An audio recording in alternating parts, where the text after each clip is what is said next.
Hey guys, my name's Khadroth, and today we're going to be talking to you about Scathach-Skadi. Again, Skadi is a very good unit in FGO. She is one of the quote-unquote meta supports that I like to refer to. She's a unit that I think just about everybody in the game should be rolling for. Now, a lot of people have called that into question of late because we now have a summer Skadi variant, and also due to the whole nature of where Quick stands in the meta compared to Arts and Buster. I'm going to address all of that for you here, so buckle up because we've got a lot to go over. Thankfully, we don't have to go over really damage numbers too much here, as instead, Skadi is going to be one of those support units. Now, again, to start off with, like I said, the big thing to think about with regards to FGO is how to best and most efficiently use your courts. Usually this boils down to rolling most of the meta support units, as in doing them, they're the easiest way to provide quality of life to your account, make your time in the game easier, and really support your waifus and husbandos the best that you possibly can. That's the biggest argument, most compelling argument I can give you for actually rolling these units. If you don't get them, the units that kind of rely on them to be powerful will naturally be gimped. And this is where I think part of people's perception of Quick becomes flawed over time. A lot of people have avoided rolling either of the Skadis, and as a result have managed to not really have good Quick supports out there, so that they naturally just think that Quick units aren't as good. The reality is not kinda there, but they're at least a little bit closer to the truth. It's not that your Quick units aren't good. They're absolutely phenomenal, especially if you can support them well. The problem actually lies in how many support options there are for the Quick card type and the sort of lack of adaptability of those options. That is to say, you pretty much have the two Skadis. There are other filler units that you can use, but they're not specific to Quick. And as a result, if you want any adaptability, you have to use those other filler units. You don't really have an in-card type actual support that can, say, split up their charge, or again, maybe try to protect the party a little bit better in terms of sustain. And that's sort of the issue that we run into. Now, Skadi does have a upgrade that's coming here with the Christmas event. It should be out the day that the event launches. Hopefully, I will have this video out in time for that. But again, it is a very good upgrade for her, but it was a contentious one when it came out, and we're going to talk about why. The big thing you guys need to understand with Skadi is that, yes, even in spite of her summer variant still existing, she's still good, and you probably still want to acquire her in spite of that other variant. And I'm going to explain why here in a minute. First though, let's start by going over her kit so that you understand Skadi more and can better make the decision for yourself as to whether or not you wish to roll in the current year. So, starting off right off the bat, we can see that she is a caster. She's got 10.7k attack. This isn't a super phenomenal stat. In fact, this is rather low for a 5-star. But it is a support, and for what it's worth, we're probably not going to want to card with her too much if we don't have to. That is to say, the better use will be to try to use the damage carries actual cards, because they will be super buffed into all hell, and so you're going to want to focus on using them whenever possible. That being said, there are some scenarios where you're going to have to use the cards, so having a higher attack stat would have been better for that, but it's not the end of the world. She does at least get to trade off with 14.4k HP. This is definitely a lot more robust, definitely going to make her a lot harder to bring down, as she's going to have that extra padding to allow her to take some of the extra attacks from other units. Now, the big thing you're going to want to watch out for whenever you're using any sort of caster support is any scenario where they're going to be vulnerable for multiple turns, particularly against berserkers or riders or alter egos or anyone that would deal effective damage to her. So that's going to be the thing you're going to want to watch out for with Skadi. Now, with her attribute here, she is Sky attribute, pretty much because she is a divine unit. Her star absorption is only 49, but again, she is a caster, so that's pretty much what we expect. And her star generation is a decent 10.8, so you will be able to generate some stars with her in spite of the fact that she is a caster. Also, because she is somewhat quick focused, you will have some additional benefits in that regard. Her NP charge rate is actually not bad. It's 0.67, a little bit over average. And again, this is going to be somewhat helped out by what she has in her deck, but we'll talk about that in a minute. She has NP charge defense of 3%, and then a death rate of 30%, but in a weird case, even though this is an above average death rate, we can probably ignore this. And I'll explain that as well as we're going through. Her alignment is chaotic good, so you're not going to have to worry about too much other than probably that chaotic part of her alignment as something that would be exploited quite a bit by enemies. Her gender is female. Her basic traits are Divine Spirit, Divinity, Humanoid, Immune to Pigify, Sovereign, Non-Hominidae Servant, so she's one of the few that are non-Hominidae, Servant, 7 Knights Servant, and weak to Intimate Elish. So she definitely has a whole laundry list of traits, and some of them are rather odd, particularly as I pointed out, the non-Hominidae one. Her deck here is a non-standard support caster deck. That is to say, at the time that Skadi came out, this was somewhat weird. For our prior support casters, they had pretty much all been triple arts. Skadi, on the other hand, comes in with 2 quick cards. And the one thing I can point out about this is that, yes, if you had the 3rd quick card, it would be better for her to form triple arts chains easier. And that is something that would really benefit her, as she does actually have an arts NP in spite of her quick focus. That is something that I believe has served her well over the years, and it serves her a lot better than an upcoming unit like Martha Caster, who has a quick NP that is a support NP, because it just means that Martha Caster can't use her NP as part of an arts chain for some free and easy charge. So in that regard, I do think Skadi was designed a little bit better, and this definitely helps out.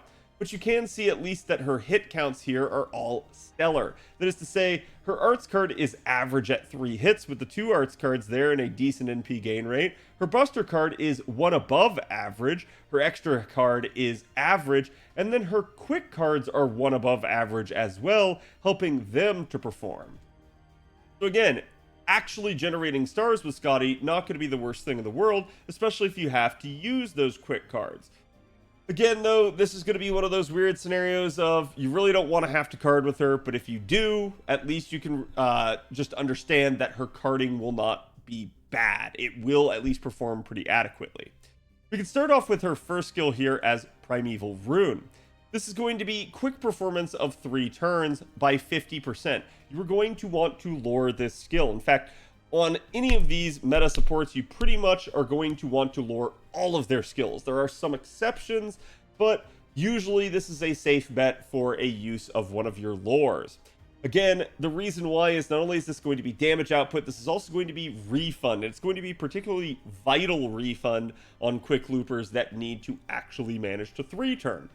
The reason for this is because quick doesn't refund a whole lot compared to arts. So any amount of refund that they can get their hands on is naturally going to be more valuable than it would be for, say, arts, which generally has a lot of overkill, generally has a lot of extra sort of refund lying around. Quick, on the other hand, has to scrape just to get to a, decent point. And as a result, most of our refund with quick units is somewhere in the 20 to 30% range, with the occasional rare unit doing 50% or more. So this is where having this skill lured is going to be somewhat imperative, just to make sure that the thing holding your unit back is not you yourself. And again, you can see here, this is also going to increase their critical damage of quick cards for 3 turns by up to 100%. So it's a very solid modifier here, quite a bit of crit damage, and certainly for using double Skadi, as you would in a case of trying to form a loop with her, getting 200% quick crit damage is going to be really solid if that unit's generating a lot of crit stars. Because again, it's not uncommon to see a unit generate over 50 stars in a Skadi comp with double Skadi supporting. That means anytime they're going to get cards, they're going to be crits at that point, and if they are quick cards, they're going to hit very hard. It's going to make it so that your NP level doesn't matter nearly as much, and you will just be able to follow it up with a potential crit. The problem is going to be the RNG reliance on those cards, so logically, if you don't have to, you don't want to have to rely on carding after an NP. But it is there as a bailout option should you need it, should you low roll or something like that. So again, it's a very, very solid skill on a 6-turn cooldown. Her second skill here is Shivering Blizzard B. This is going to end up being an ability to reduce all enemies' defense for 3 turns by 30%, and then reduce their critical attack chance for 3 turns by 30%.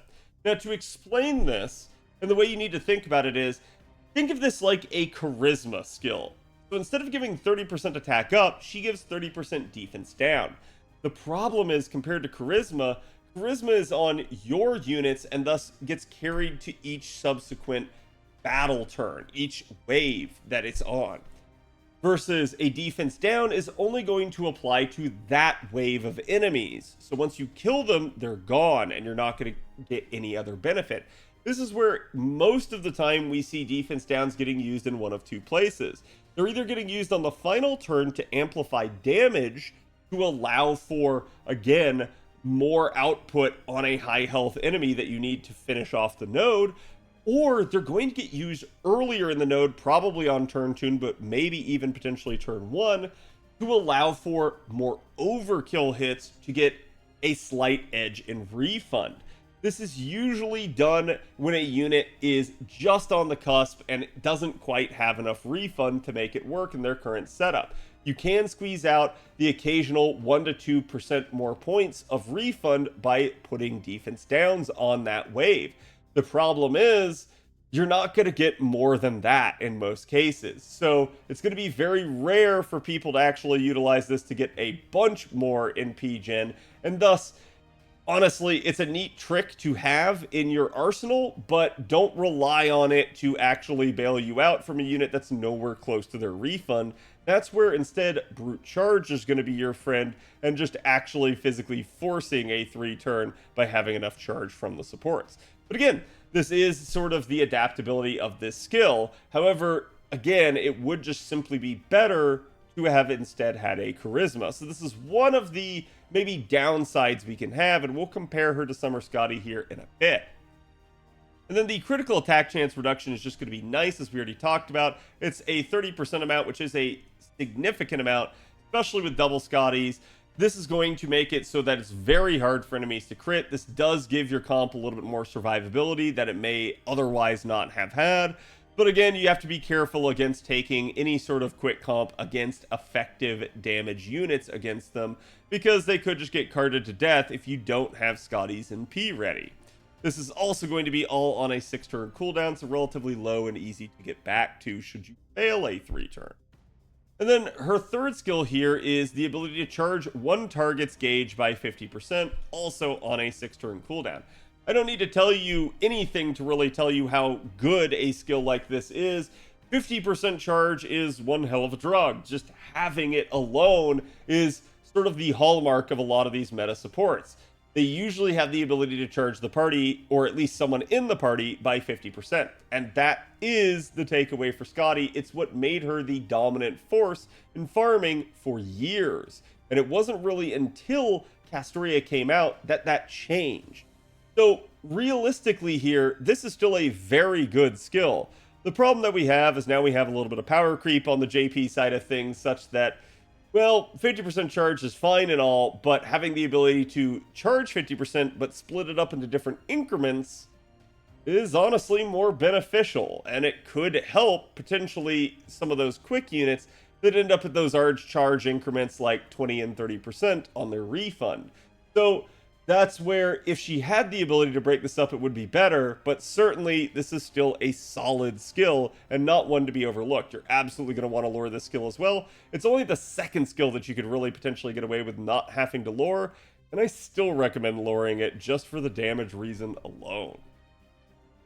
Her passive skills are Territory Creation EX, amplifying her arts performance a little bit more, helping out that in PGen.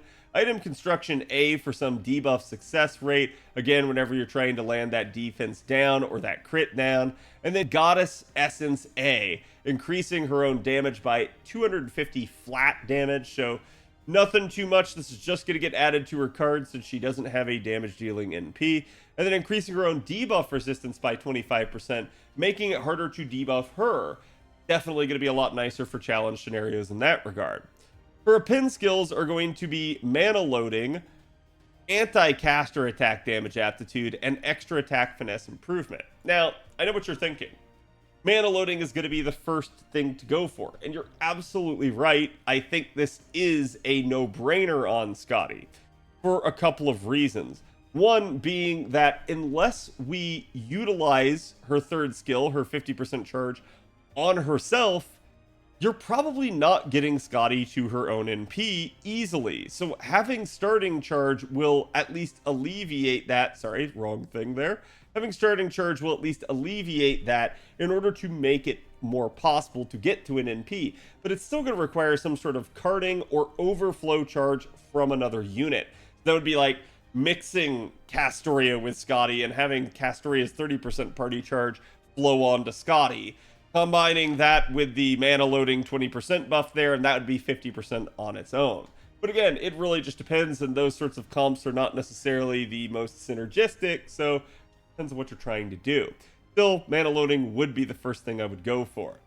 Her third skill here is anti-caster attack damage aptitude, and you might be thinking this is useless, but the reality is, with meta supports, they're almost always going to be in your party. So having any of the other pins besides the mana loading is still good, even if it's like the worst possible thing. This could be anti-rider attack damage aptitude, and it'd still be somewhat useful in the odd scenario that you had to card with Skadi. That is to say, if she's in your party that frequently, it's not the worst thing in the world to just have some kind of bonus. But again, still the weakest of the three as far as I'm concerned, because the extra attack finesse improvement enhances not only the damage that your extra attack does, but also the star gen and the NP gen, and Skadi's going to want that if you're having to card to get her to her NP in time to save the party. So yeah, in that regard, I think the extra attack finesse is also going to be useful for you, and probably more useful than the third append. Then we get to her Noble Phantasm. It is a support NP, it's arts, and you guys can see it basically starts out as an increase to the party's critical damage for 3 attacks 5 turns.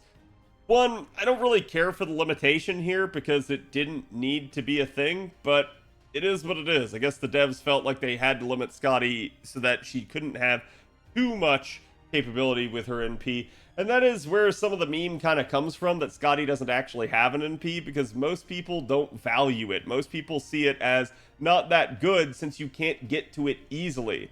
The reality is, if you're someone that's stuck with her as your only meta support, or she just happens to be in your party comp when everything breaks down, she can save you from certain death in some scenarios. And as a result, that's where I kind of have a different opinion than the vast majority of the community on this. Whereas they like to meme about how useless this is, I'd actually point out that it has saved my bacon in numerous runs that probably I never should have been in that situation.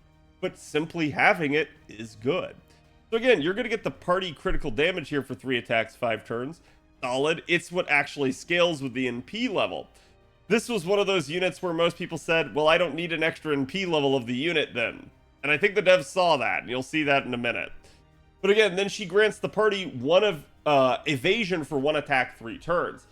This is actually the thing that I think should have been upgraded. I think it should have been upgraded to 2 attacks 3 turns, but I guess they didn't want to make her broken, so they just kind of left it as is. But again, it would have been a lot nicer to have a little bit more survivability, and that is where I can kind of hear some of the complaints about how useful this NP can be, because only a single attack means the enemy boss could just NP you, immediately your dodge is gone, and then if they're like a just really hard-hitting boss, like a heavy-handed berserker or something like that, you're just kind of looking at them just waltzing up and maybe 2-tapping you with the remaining cards anyway. So that's where having more than 1 attack or the ability to scale the number of attacks would have probably been nicer.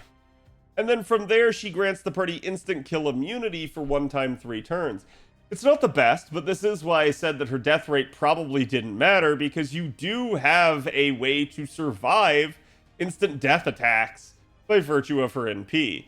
So even though it's only the 1 time, the good part about each one of these effects is that they're multi-turn, particularly the evasion and the instant kill immunity. That if they're not consumed right away, you at least have 2 other turns in order to be able to see if you can get them to actually come into play. So it doesn't immediately lose its effectiveness, and that definitely helps. From there, it reduces the party's damage taken for 3 turns. It's an overcharge effect, and it's a 500 damage cut all the way up to 1500. I'm going to be honest with you, and I'm going to say that I don't think damage cut is the worst, but I don't think this is a very strong overcharge. And the fact that you only get 1000 more damage cut at 500% overcharge is pretty disappointing, honestly. So yes, this could have actually been better. Now, this skill does get, upcoming at the beginning of the event, her Noble Phantasm upgrade. So actually seeing it get improved, you can see they actually just straight up add a new effect, and that's that it increases the party's attack for 5 turns, no limitation. I'm not really sure why, but that tells you flat out that they knew that this NP needed more. I think this is a little bit short-sighted on their part, but I'm gonna give them benefit of the doubt until at least we see what, supports the future brings. Because as it is right now, it's not easy to get Skadi to her NP. Thus, it's not easy to rely on this buff unless you're starting her out with something like a K-scope or something like that. You're just not easily going to get her to her NP in the course of a 3 turn. It's going to take, instead, parting over multiple turns or starting charge or overflow charge from her allies, you name it, in order to get this off. So it's not the easiest thing to secure. But it is a strong buff, and they add it to the NP level scaling, where before it was just crit damage, they add the attack to this as well. So now it's also going to factor in, and that's why I say I think the devs caught on to the fact that players weren't rolling multiple NP levels of Skadi, because the scalability of her NP didn't freaking matter. The overcharge effect was rather piss poor, and there was no reason to have more than one rank of her, basically, since the effect was kind of meh. Now, what they do, though, is not only do they give that, and it scales from 20 to 30%, which isn't the best of scaling, but it's still free, so it is nice to have. But they've also increased the amount of critical damage you get from the prior iteration. If you guys remember back to this, it scaled 30 to 50% for 3 attacks, 5 turns. It's still 3 attacks, 5 turns, but now it scales 50 to 100%. So the crit damage scales a whole lot better. And to me, this is actually the point that they got a little crazy, because she already had potentially 100% crit damage just off of her first skill. Combine that with double Skadi and it became very quickly 200%. So adding in the extra crit scaling here, yeah, if you have NP5, you could be looking at 300% crit damage from 1 NP and 2 Skadi skills. That's starting to get, like, disgustingly broken in terms of the amount of power that that could deal. So, yeah, I'm really surprised they went with this instead of just going with more attack scaling or something like that. But it is what it is, especially since you can't get Skadi to her NP very easily anyways. So, again, I wish they had taken a look at the overcharge effect, or maybe, I don't know, put one of these down here as well. I think that would have actually been better, but it is what it is. It's not a bad upgrade, and the reason I said the jury's still out on this and that I'm kind of in a wait-and-see approach is because they could release a quick centric support at some point that can split charge, so that there is party charge in their kit, and that would maybe allow a pairing with Skadi to be able to naturally get to an NP. If such a thing were to happen, then all of a sudden, this buff actually starts to look a whole heck of a lot better just for the attack alone. So, like I said, at the time, didn't look like the best of buffs, didn't look like they knew what they were doing, but who knows? We'll see. Maybe in the future. So, that's Skadi's kit in a nutshell. And I told you guys I was going to talk about sort of the comparisons to Summer Skadi and what that means. Well, again, Summer Skadi is a unit that's going to be coming out next summer for NA. She's going to be kind of sandwiched in between quite a few really good units there. We've got Proto Merlin and Summer Ibuki coming out right then. So a lot of people are going to find it difficult as to which Skadi they should roll on, if any. The reality is you should roll some Scotty so that your quick units don't just immediately suffer if you have to use them. But the reality is, Summer Scotty is in some ways better. And I'm not going to make this a full Summer Scotty analysis. I'm just going to kind of go over some of the differences in the kit.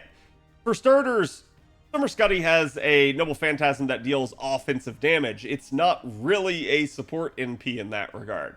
So it's already different from normal Scotty. And it's a good NP, but still, it's something to pay attention to, because if you need the survivability for your quick units, Summer Scotty is going to be that answer. But the reality is you're probably going to need to pair that with someone like, say, Castoria or Merlin or someone like that that can provide more staying power, more sustain. So again, we get to Summer Scotty's first skill here, and you can see it's the exact same as her caster variant. Summer Scotty, though, instead gets critical damage of Buster cards. This is why they're not the same unit. This is why there's benefit to having both. Because what they were doing with Summer Scotty was opening the door to Buster cards. And you might be thinking, why? Why would Quick want to use Buster cards? Well, in the case of a lot of Quick units, you might see a pretty standard Buster, double Quick with single arts type of deck. And at that point, if you have to rely on carding, but you have both Scotty and Summer Scotty, you have additional crit power for both Quick and Buster at that point. Sort of helping out 80% of your deck. So definitely a nice thing to have that applicability to multiple card types for insane crits. The problem with this is, and the one issue that I have, is that this is still a quick buff, so you're not going to get necessarily the same power from using a Buster card as you would, but Buster cards are already more powerful than quick cards just naturally, so I'd say it's a pretty decent addition. Her second skill is also going to increase the party's attack for 3 turns by 20%, which, if you'll remember, I talked about the second skill as if it was a charisma, but restricted to 1 turn. So you can see the 30% defense down here for Caster Scotty compared to the 20% attack up for Ruler Scotty. Well, that seemingly gives an edge to Caster, right? Wrong. The problem is here, there's more to this skill, and that's that it gives party quick and Buster performance for 3 turns by 15% each. So even just looking at it objectively and saying only the quick matters, at that point, you're still, with the quick and the attack compared to the defense down, you're still getting basically an additional 5% in modifiers. That's not factoring in the Buster. The other upside to this is the charisma, the attack up, and the card type up, the quick up, both get carried to additional waves, compared to OG Scotty not having that with the defense down. Also, the quick up provides some additional refund, so there is that as well. You could say that this absolutely tilts the scales in Summer Scotty's favor. I will say that this certainly helps. Summer Scotty definitely, to me, seems to be a more modernized unit, and I think it's just due to the age of OG Scotty at this point. But again, this still doesn't preclude OG Scotty, and you're going to see why. She also gets that 15-star regen there. And then her third skill.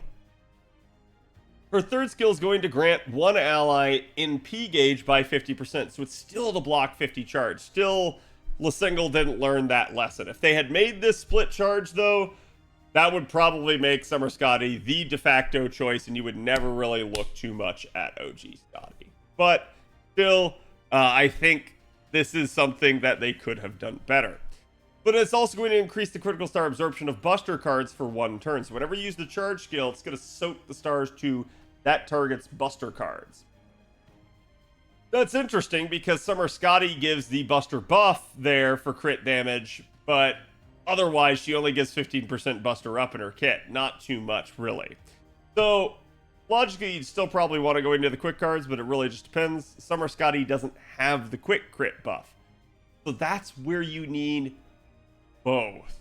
That's where combining them is going to allow you to apply this to more cards and be good. Again, remember that 80% of the deck thing that I talked about. That's where having both Summer Skadi and Original Skadi makes sense for you. It's also going to be a crit star bomb. And to me, the amount of crit stars you gain per turn on this second skill, rather worthless in a quick comp. You usually have so much quick up that you're going to be generating a ton of stars. There may be the occasional unit that can't, but again, for the majority of quick units, this is a non-issue. What I find useful, though, is this. The star bomb when you use the charge skill. And the reason why is because this is giving you stars on turn 1, potentially, before you started your loop. This can be really good for scenarios that you just go, you know what? I'm just going to card. And that, to me, is the big takeaway of what Summer Skadi does. Summer Skadi is an addition to Original Skadi. She is a side grade to Original Skadi. She's a little bit better in some aspects, but what she's trying to do is make carding more consistent for quick. And she does. It's still not perfect. You're still not going to want to have to rely on it, but it does give you the opportunity to search for a turn in which you could kill the enemy wave by virtue of critting it to death rather than trying to NP, either by virtue of staggering cards or again against a single enemy where the cards just line up and you get a free, easy, cheap kill.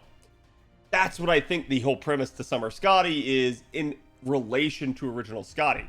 So, to the question of, do you need them both? You don't have to, but it's excellent if you do, and I can give you another reason why. There are scenarios in the game where you can't take a support from your friend. Thus, having both Skadis means you can still double Skadi in those scenarios, with a third support maybe to help out.